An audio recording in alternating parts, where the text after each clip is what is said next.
নমস্কাৰ বন্ধু বান্ধৱীসকল, আপোনালোকক মাধৱ কথামিতি ইউটিউব চেনেলটিলৈ স্বাগতম জনাইছোঁ। বন্ধু বান্ধৱীসকল, ভগৱান কৃষ্ণৰ 30টা মহান উপদেশ জানিলে জীৱনৰ সকলো সমস্যাৰ সমাধানৰ উপায় বিচাৰি পাব। আহক তেন্তে আজি ভগৱান কৃষ্ণৰ 30টা মহান উপদেশৰ বিষয়ে জানো। ধন্যবাদ। প্ৰথমটো উপদেশ হৈছে তোমাৰ কেৱল কৰ্মৰ ওপৰত অধিকাৰ আছে, ফলৰ ওপৰত নহয়। 2 নম্বৰ, কৰ্ম কৰি যোৱা, ফলৰ আশা নকৰিবা। 3 নম্বৰ, আত্মা অমৰ, ই কেতিয়াও মৃত্যু বা জন্ম নলয়।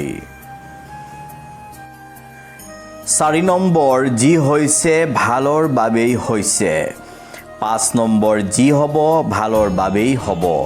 6 নম্বৰ, নিজ কৰ্মক ঈশ্বৰৰ আৰাধনা বুলি ভাবা। 7 নম্বৰ, মন শান্ত ৰাখা, ই সুখৰ মূল। 8 নম্বৰ, লোভ, ক্ৰোধ আৰু মোহ হৈছে ধ্বংসৰ মূল। 9 নম্বৰ, যি ব্যক্তি নিজক জিনি লয় তেওঁ সকলো জিনি লয়। 10 নম্বৰ, সন্দেহে মানুহক ধ্বংস কৰে। 11 নম্বৰ, আত্মবিশ্বাসেই সফলতাৰ চাবিকাঠি। 12 নম্বৰ, যি মানুহে ধৈৰ্য ৰাখে তেওঁ সফল হয়। 13 নম্বৰ, সৎ পথত চলা সদায় উত্তম। 14 নম্বৰ, ঈশ্বৰৰ ওপৰত ভৰসা ৰাখা।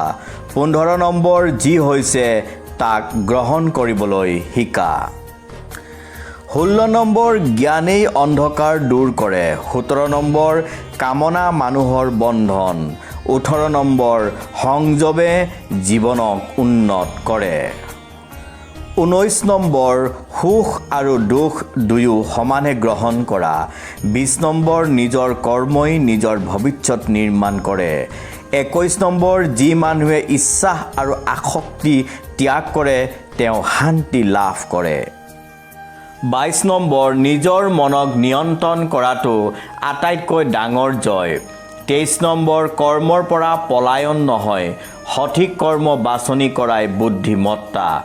24 নম্বৰ, যি ব্যক্তি সকলোতে ঈশ্বৰ দেখে তেওঁ কেতিয়াও অকলশৰীয়া নহয়। 25 নম্বৰ, ভয় আৰু চিন্তা ত্যাগ কৰিলে জীৱন সহজ হয়। 26 নম্বৰ, সত্য আৰু ধৰ্মৰ পথ কেতিয়াও সহজ নহয়, কিন্তু ই সঠিক পথ।